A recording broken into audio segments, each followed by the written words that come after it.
Welcome to the Performance Enhancing Podcast. It's like steroids for your brain. A podcast for people that want the best info, but just don't have the time. Get your podcast fix with the Cliff Notes versions of your favorite podcasts. No fluff, just the actionable golden nuggets.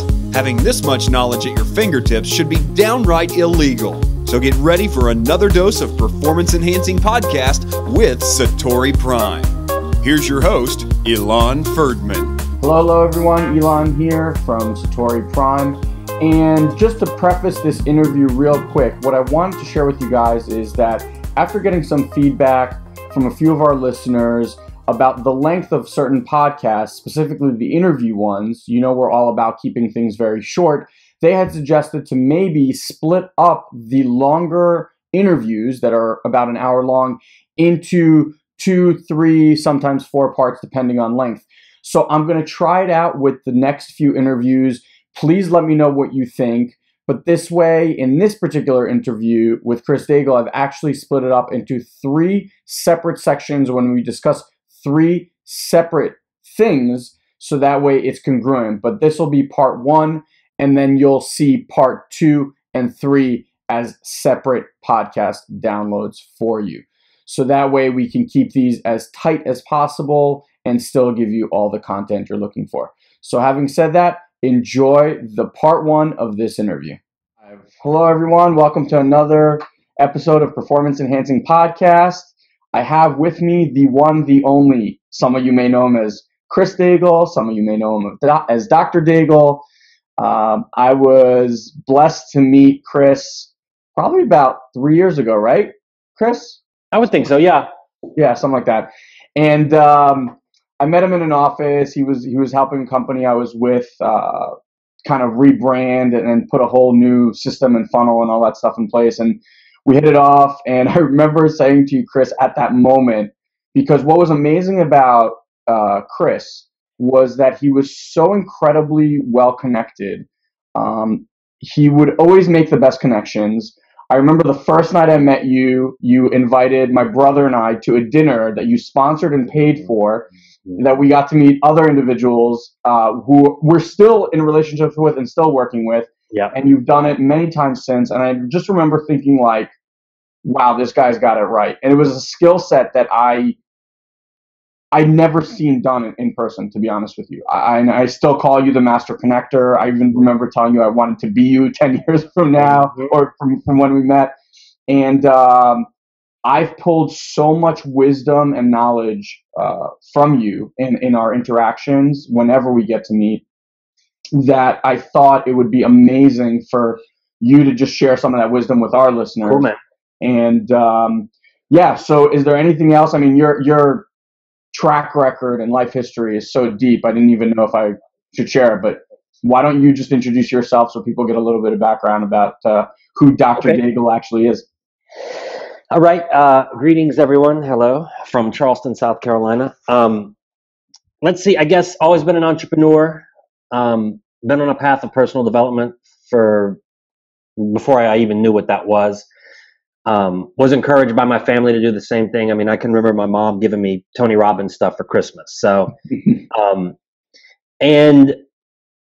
I guess I used to be a high-tech consultant with a big international agency, traveled all over the world, did that, thought that that's what I wanted. And it was probably about the age of 26 or 27 that I realized that I mean, I had everything I wanted, money, travel, all that stuff. And I realized that the money didn't make me happy. So I started looking for what would make me happy. And, you know, it's cliche, but until you have that experience, it doesn't really, you can't internalize it. So got involved in real estate investing, got very aggressive with that in the US market when that was really coming up. That was a big success. But what I saw pretty quickly was that there was an opportunity for, in 2002, we launched a membership site for a specific type of real estate investor that was an instant success. It was monthly membership. And so my first experience with the internet or digital marketing or internet marketing was a runaway hit right out of the gate. But the internet world, the digital marketing world was a lot different then. It was there weren't as many people involved. And what I did right out the gate was I spent a lot of time, money, and energy and attention supporting people who were in the same place I was. They were starting to achieve in the internet. I'd go to their events, even if their events had 30 people there. I was there to support them.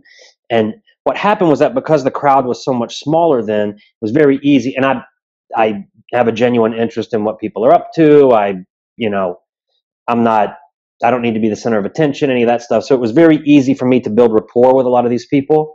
And, I run a clean business. I make what I believe to be the right choices when it comes to, money versus ethics and that sort of stuff. And, I look back now 10 years later, 12 years later, those people that I was buying around for 10 years ago, they're now running companies that are, 8, 9 figures. They've continued on a path of achievement. And as a result, I've got friends who are CEOs and, they've sold startups and they're internationally recognized authors. I've got friends who are, just all kinds of stuff. And it's not to brag. It's just to say that, I guess to reference that network stuff. But fast forward, some names that some of the audience may recognize is where I really got an opportunity to use this ability to network and leverage these relationships and look for wins was when I started doing business development for Ryan Dice and Perry Belcher and those guys at Digital Marketer. Did that for a while. Affiliate manager, right?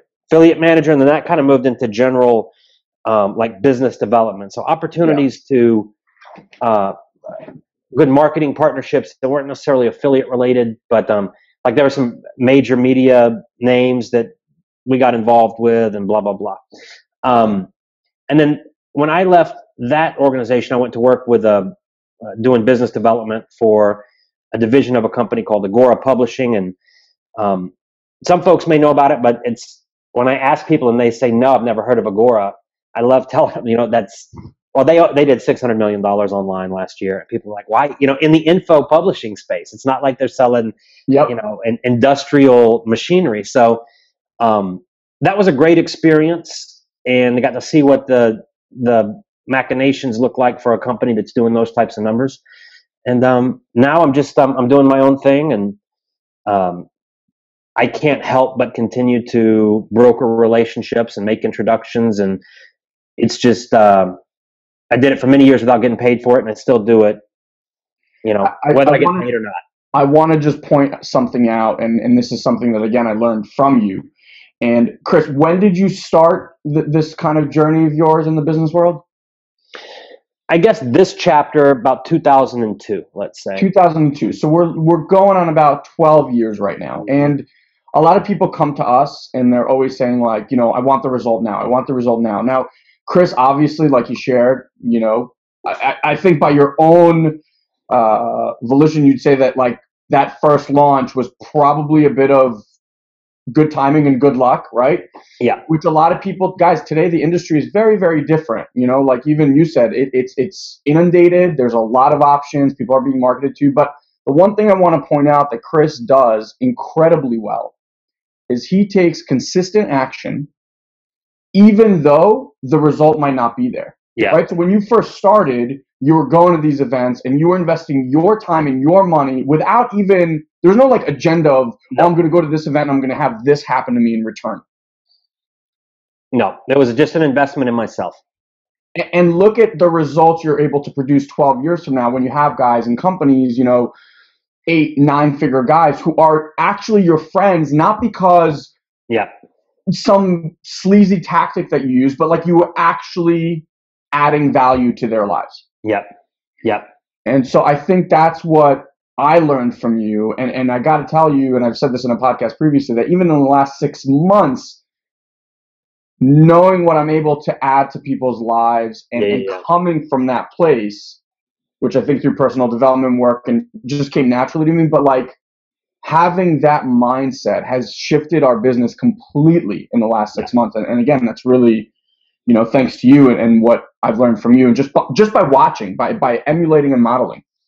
Cool, man. So I'm curious, is there anything like a tip, takeaway, something that, or like some mindset thing that you have when you make these introductions or you enter this room or something like that people can kind of take on and model? Yes and no. For me, it's innate, and as you mentioned, and it may have been there, but studying the stuff, the personal development stuff, and understanding what was going on turned it into a skill.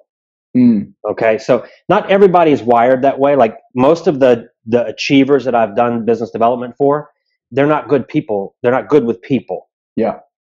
They just, for whatever reason, whether they're not good with people. So they need, if you're not that person and you're growing an organization, it wouldn't be a bad idea to have maybe not necessarily hire those guys or whatever, but you build a relationship, and by proxy, you've got that person out there who's got the Rolodex.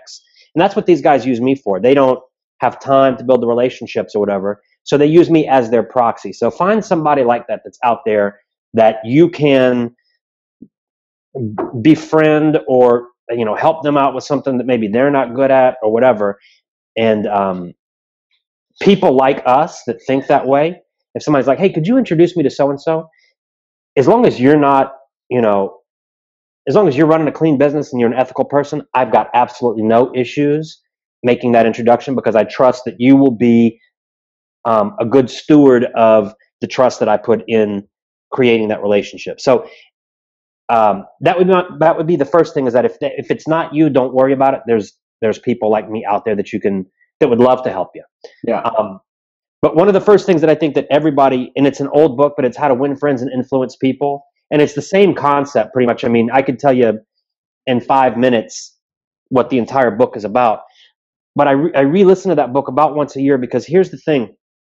They give examples of like titans of industry who they would lose the ego and laugh all the way to the bank. They would let the other person be right. They would understand that a calculated reaction to something that other people would be like, he's crazy, I can't believe he did that, or whatever. But by coming at it from a more calculated position, everybody gets, everybody cools out and everybody realizes that there's value in wins that need to occur here. And B, you get results that nobody else could ever get, just because you weren't like, screw that guy because he said this. Who cares what he said, right? If there's a win here and he's a good person, maybe it's a misunderstanding. Maybe there's a communication bridge. Maybe some stupid stuff happened between person A and person B 6 years ago, and person B is waiting on person A to say he's sorry and vice versa. Well, when you go in and, so that book will give you, whether or not you practice it, it'll give you the understanding of what makes other people tick. Influence, Cialdini, the same kind of thing. Once you understand that human beings behave a certain way, that certain stimulus elicits certain responses. I'm not saying that I do this in a malicious way, but I understand how to get reactions from people. And it's not complicated stuff. And once you do that, you get what you want. So that would be, hold on one second. So that's how you get that's how you get results like me. And then another, I guess, tip from an old timer, quote unquote, would be understand that everything is a process and not an event. Being wealthy, being the top of your class, being well respected, having a good marriage, being fit, whatever. It's a process. And a lot of people that I see, I've been around plenty of people, particularly in the business opportunity space and that sort of thing. Are the rich, when somebody tells you can push a button and make 30 grand tomorrow, is that true? Yes.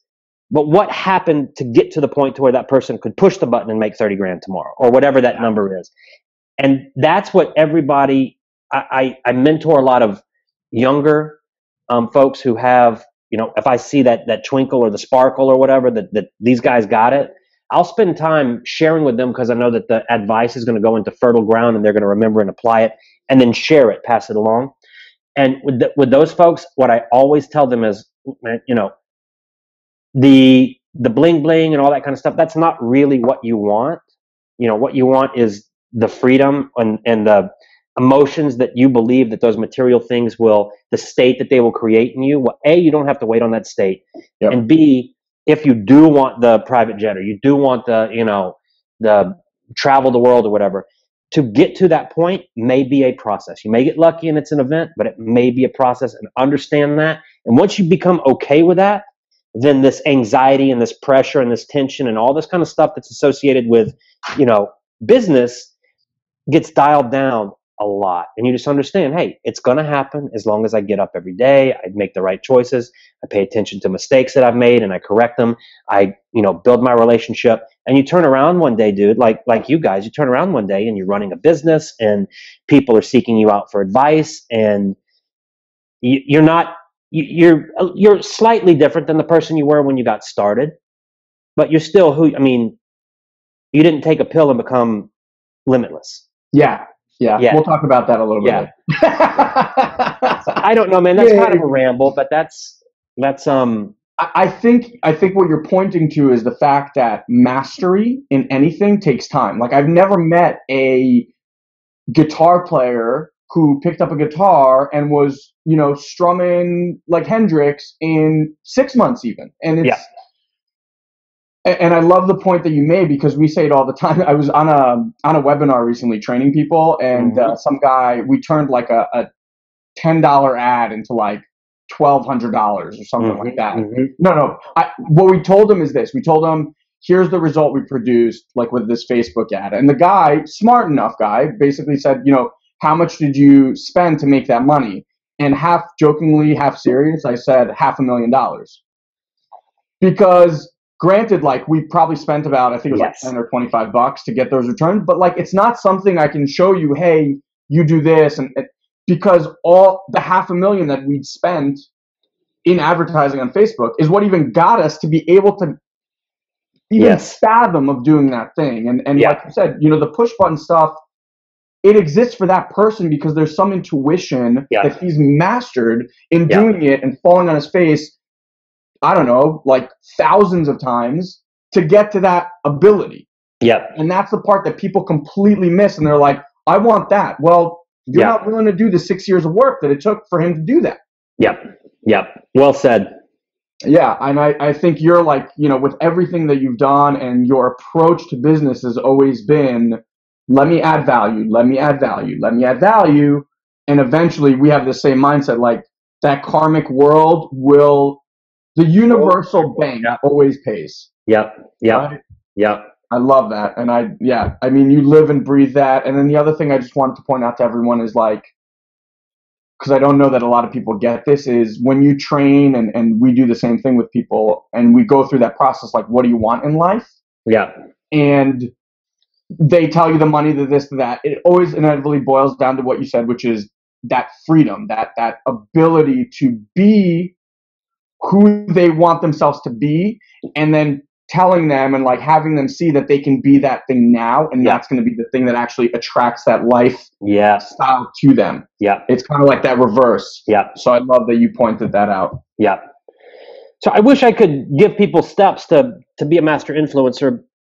But I guess the main thing, if we were going to boil this down and then move on to something else, it would be care about other people. I mean, just give an actual shit about somebody else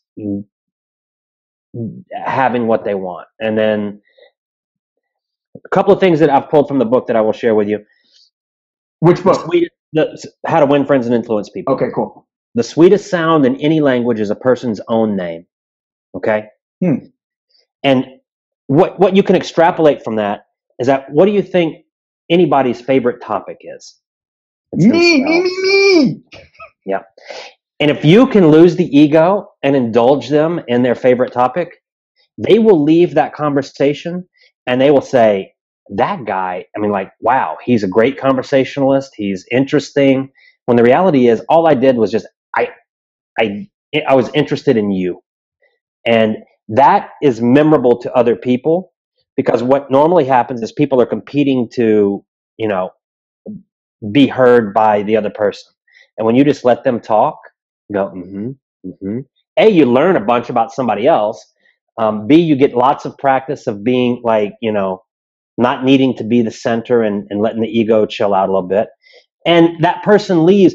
Dude, I can't tell you how many times that I've gone to an event, and there's been somebody that I've wanted to meet because I've heard good things about them or they're a mutual friend, and I meet them at an event, and we sit, like when I go to events, I don't talk to 500 people. I talk to 8, over the course of 3 days. But those, 8 to 10 people, I'll sit down and we'll spend 2 hours. And I may not see them for seriously 2 or 3 years later, but, it's like, hey, Chris, happy birthday when it pops up on Skype. It's like, hey, man, I'm coming to Charleston. I'd love to hook up. It's like, I'm not a bro, right? But we're bros after that. It's like that kind of vibe where it's like anything you need, man. So that would be remember that what's important to people, it's themselves on the surface. I mean, once you dive in, it's different. But if you can get past that, you've got the shortcut for being a good networker. And I think what you're alluding to there, and like what all these books and personal development and all that stuff is actually listening. Yep. And what that means is not having an agenda about getting something. It's like genuinely caring and listening. And what's so powerful about that is that's the stuff that when you listen, it processes in a different part of the brain. And like that's what allows you to meet, say you meet 8 people. Well, inevitably, 2 of the people that you've met should meet each other. Yes. And if you actually listen to what people are up to, it's very simple to be like, oh my God, so-and-so did this and this. But mostly, and I love this line from Fight Club, it's mostly people are just waiting for their turn to speak. Yep. And what they're thinking about what they're going to say next and not actually listening to you. And so, yeah. And I think that's why we connected so fast is because it's so rare that people actually have that ability to listen. Yeah. And you tend to really connect with those people because you feel heard. It's exactly what you said. You feel like that person's actually there and listening. So brilliant. Awesome. Just real quick before we move on to the next topic, because I always like to find this out, is how many books do you read and like, whether it's a month, a year, or whatever, like what's your goal? I order books every week. And here's the way that I read books. I look at if it's fiction or whatever, I'll read the book. If it's nonfiction and it's a business book, to me, that's a textbook. It's not something that I'm going to sit and read page 1 to page 450. I peruse the book. I find the stuff that I want. I go to those chapters, highlight that stuff. I'm a smart guy. I take smart drugs, so things they soak in. But so I go through a lot more content. I don't really mess around with web content too much because the effort to spit out a blog post versus the effort to write a book, have it edited, blah blah blah. There's a lot more thought that goes into a 12-month project versus a 12-minute project of a blog post. So I get most of my content from the books. I know what they're about. But I've also got some shortcuts. A lot of times you can see a Cliff's Notes version of a book on Wikipedia. Okay. So go there, look for the title of a book, and you're going to see the gist of the book. Audiobooks for me are huge because I'm not like this multitasker and hyper productive type of person. I don't give a shit about that. I don't need to be some machine. But those, screw the radio. I mean, plug in a podcast or plug in an audiobook and you will get a lot more done. So that's how I consume a lot of them. So I would say, I order books every week from Amazon and I may never read the entire book. I may read one chapter in it and be able to reference it in the future, knowing that, this topic, like we're going to talk about some stuff on a specific channel, that I can go back and got all these books where maybe I never read those chapters on offer creation or whatever, but I know that it's in this dozen books. Let me go get my textbooks out. But they're not textbooks, but to me they are. Now, I don't know if you know this, have you ever do you know Blinkist? No. Okay, I'll send you the link. I'll give all you guys a link. You'll probably love it. They give you 30 days free, but then it's a paid service. It's really cheap. I think when I signed up, it was like $5 a month or something. Mm-hmm. They actually do professional Cliff Note versions for guys like you and I. Perfect. So and it's like the kind of books that we read. Yeah. It's like those business type books, like they had Pitch Anything and like Influence, and some people go through it and they literally break it down into like 10 of the best nuggets. Yeah, perfect. And it's genius because you can just consume content for people like us who, you've read a lot of the same stuff over and over. Yeah. So that's been awesome. And do you use Audible? I do. I get my audiobooks from wherever. Okay. Well, the cool thing about Audible that I found is they allow you to speed up the audio up to 3 times. And so for someone like me who was always like, content, I get to listen to books. Like I'm listening right now to The Rise of Superman. Yeah.